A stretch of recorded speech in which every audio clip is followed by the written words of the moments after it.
नमस्कार मित्रांनो, नर्सिंग एक ईश्वर सेवा मी आरोग्यदाता चॅनलमध्ये मी अक्षय तुम्हा सर्वांचं मनापासून स्वागत करते। तर मित्रांनो, आजच्या व्हिडिओमध्ये आपण बघणार आहोत ANM आणि JNM फर्स्ट इयर स्टुडंटसाठी विचारला जाणारा क्वेश्चन आहे, तापाचे प्रकार सांगा। कधी कधी 5 मार्काला प्रश्न विचारला जाऊ शकतो। तर तापाचे प्रकार आपण बघूया। तापाचे डिग्रीवरून पडलेले प्रकार, तर एक आहे लो पायरोक्सिया, मॉडरेट पायरोक्सिया, त्याच्यानंतर आहे हाय पायरोक्सिया आणि हायपर पायरोक्सिया असे तापाच्या डिग्रीवरून पडलेले प्रकार आहेत। त्याच्यानंतर तापाच्या चढ उतारावरून पडलेले प्रकार कोणते आहेत, तर कॉन्स्टंट ताप, सतत ताप, रेमिटेड ताप, त्याच्यानंतर अधूनमधून येणारा ताप, इनरेमिटेड ताप, त्याच्यानंतर इनवर्स फीवर, व्यस्त ताप आहे, त्याच्यानंतर अनियमित इरेग्युलर फीवर असे तापाचे चढ उतारून पडलेले प्रकार आहेत। तर ह्याच्याबद्दल आपण प्रत्यक्षात माहिती बघणार आहोत। तुम्ही जर आता माझ्या चॅनलवर नवीन आला असाल तर चॅनलला सबस्क्राईब करा, व्हिडिओला लाईक करा आणि शेअर करायला विसरू नका। चला तर मग आजच्या व्हिडिओला सुरुवात करूया। तर डिग्रीवरून तापाचे पडलेले प्रकार कोणते आहेत, पहिला आहे लो पायरोक्सियाबद्दल बघूया आपण। ज्यावेळी शरीराचे तापमान 99 अंश फॅरेनहाईटपेक्षा जास्त व 100 अंश फॅरेनहाईटपेक्षा कमी असेल त्या तापमानाला लो पायरोक्सिया असे म्हणतात। तर लो पायरोक्सिया म्हणजे काय, तर ज्यावेळी शरीराचे तापमान 99 अंश फॅरेनहाईटपेक्षा जास्त व 101 अंश फॅरेनहाईटपेक्षा कमी असेल त्याला लो पायरोक्सिया असं म्हणतात। हा पहिला प्रकार डिग्रीवरून। मॉडरेट पायरोक्सिया म्हणजे 101 अंश ते 101 अंश फॅरेनहाईटपेक्षा जास्त व 103 अंश फॅरेनहाईटपेक्षा कमी असलेल्या तापाला मॉडरेट पायरोक्सिया असे म्हणतात। म्हणजे काय, तर 101 अंश फॅरेनहाईटपेक्षा जास्त व 103 अंश फॅरेनहाईटपेक्षा कमी असलेल्या तापमानाला मॉडरेट पायरोक्सिया असे म्हणतात। कळलं। त्याच्यानंतर तिसरा आहे हाय पायरोक्सिया। हाय पायरोक्सिया म्हणजे काय, ते 102 अंश फॅरेनहाईटपेक्षा व जास्त व 105 अंश फॅरेनहाईटपेक्षा कमी असलेल्या तापमानाला हाय पायरोक्सिया असं म्हटलं जातं। आणि हायपर पायरोक्सिया म्हणजे काय असेल बरं, तर हायपर पायरोक्सिया म्हणजे 105 अंश जे आहे 105 अंश फॅरेनहाईटपेक्षा किंवा त्यापेक्षा जास्त असलेल्या तापमानास हायपर पायरोक्सिया असे म्हणतात।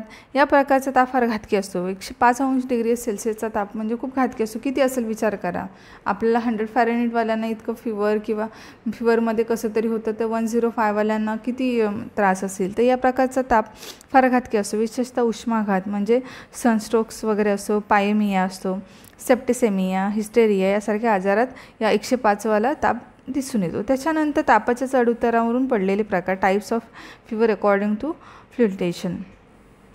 तर पहिला आहे, आपण मगाशी ते डायग्राम तुम्हाला दाखवलं त्याच्यानुसार कॉन्स्टंट फीवर म्हणजे यालाच कंटिन्युअस फीवर असं म्हटलं जातं। ज्या प्रकारात रुग्णाला रात्रंदिवस ताप असतो, कंटिन्युअस फीवरमध्ये काय स्थिर ताप याला काय बोलतात, तो ज्या प्रकारात रुग्णाला रात्रंदिवस ताप असतो तो जवळजवळ सारखाच असतो।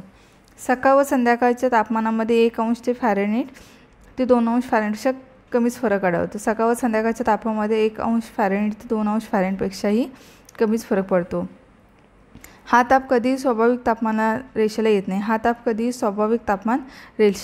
नाही। त्याच्यानंतर अशा प्रकारचा ताप विषमज्वर आणि न्यूमोनियामध्ये आढळतो। टायफॉइड आणि न्यूमोनियामध्ये हा ताप आढळतो। स्थिर ताप, कंटिन्युअस फीवर असं म्हटलं जातं त्याला। त्याच्यानंतर सतत ताप, रेमिटेड फीवर म्हणजे यामध्ये रुग्णाला सतत ताप असतो, परंतु सकाळ व संध्याकाळच्या तापमानात 2 अंश फॅरेनहाईटपेक्षा जास्त फरक आढळतो, परंतु कधी 99 फॅरेनहाईटपेक्षा कमी येत नाही। अशा प्रकारचा ताप सेप्टिसेमिया, हिस्टेरिया, पायमियामध्ये आढळतो। तर यामध्ये रुग्णाला सतत ताप असतो, परंतु सकाळ व संध्याकाळच्या तापमानात 2 अंशपेक्षा जास्त फरक आढळतो। त्याच्यानंतर परंतु तो कधीही 99 अंश फॅरेनहाईटपेक्षा कमी येत नाही। अशा प्रकारचा ताप सेप्टिसेमिया, हिस्टेरिया, पायमियामध्ये आढळतो। सतत तापाची दुसऱ्या पद्धतीने व्याख्या करायची झाल्यास, ज्या तापामध्ये सकाळ संध्याकाळच्या तापामध्ये 2 डिग्रीपेक्षा जास्त असला तरी तो कधी 99 फॅरेनहाईटपेक्षा खाली येत नाही, त्यास सतत ताप रेमिटंट फीवर असं म्हटलं जातं। त्याच्यानंतर तिसऱ्या अधूनमधून येणारा रेमिटंट फीवर म्हणजे यामध्ये ठराविक अंतराने तापमान वर चढलेले आढळते। यामध्ये काय होतं, तर तापमान ते वर चढलेले आढळते, नंतर ते स्वाभाविक तापमान रेषेला येते। काही वेळा त्याच्याही खाली जाते। हे अंतर काही तासापासून 3 दिवसापर्यंत असू शकते। अशा प्रकारचा ताप मलेरियामध्ये आढळतो, त्याला इरेग्युलर फीवर असं म्हणतात। त्याच्यानंतर व्यस्त ताप, तर यामध्ये सर्वसाधारणपणे कोणत्याही प्रकारच्या तापामध्ये सकाळचे तापमान कमी व संध्याकाळचे तापमान जास्त असते, परंतु या प्रकारमध्ये सकाळचे तापमान जास्त व संध्याकाळचे कमी असते. व्यस्त तापामध्ये काय होतं तर सर्वसाधारणपणे कोणत्याही प्रकारच्या तापामध्ये सकाळचे तापमान कमी व संध्याकाळचे तापमान जास्त असते, परंतु या प्रकारामध्ये सकाळचे तापमान जास्त व संध्याकाळचे कमी असते. त्याच्यानंतर अनियमित ताप म्हणजे इरेग्युलर फिवर. यामध्ये कधी ताप येतो, किती चढतो व केव्हाही उतरतो, यामध्ये निश्चितता नसते. यामध्ये कधी ताप येतो, अनियमित तापमान किती चढतो, केव्हाही उतरतो, त्यामध्ये निश्चितता नसते. तर अशा प्रकारे हे तापाचे प्रकार आहेत. कळलं का तुम्हाला? तर तुम्हाला जेव्हा एक्झाममध्ये तुम्ही क्वेश्चन लिहिणार, तुम्हाला विचारलं तापाचे प्रकार लिहा, तर तुम्हाला असं हे करू शकता, तापाचे डिग्रीवरून पडलेले प्रकार.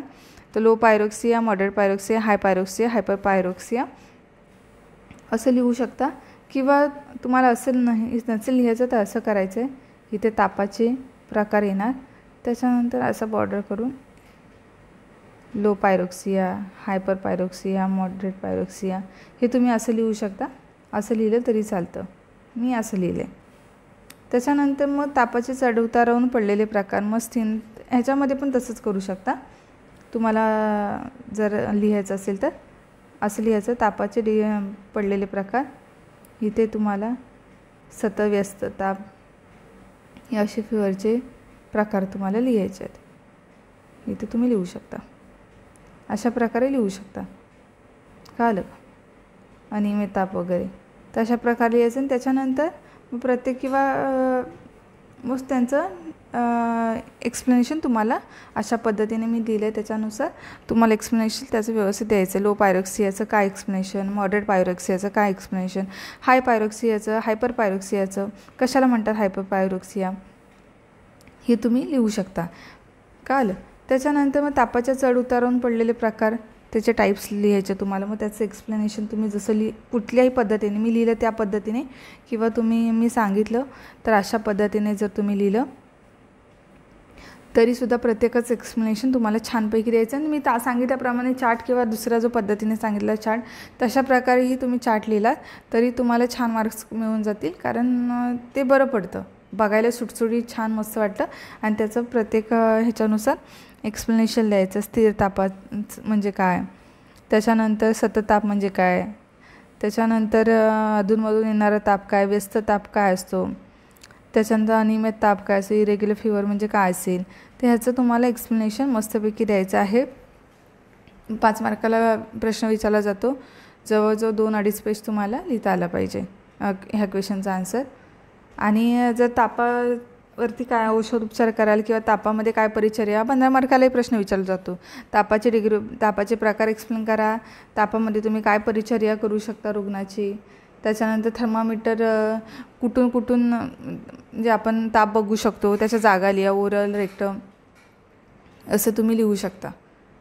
कळलं? ॲक्झिलामध्ये आपण मग हॉस्पिटलमध्ये ॲक्झिलामध्ये जास्तीत जास्त प्रमाणात आपण फिवर घेतो, म्हणजे टेम्परेचर पेशंटचं चेक करतो. कळलं का? तेही विचारलं 2 मार्काला. तापाचे आपण कुठून कुठून ताप घेण्याच्या पद्धतींचे सविस्तर वर्णन करा किंवा तापाच्या पद्धती लिहा. तर तुम्हाला ते 3 पद्धती लिहिता आल्या पाहिजेत. ओके, तर अशा प्रकारे तुम्हाला क्वेश्चन पेपर लिहायचा आहे.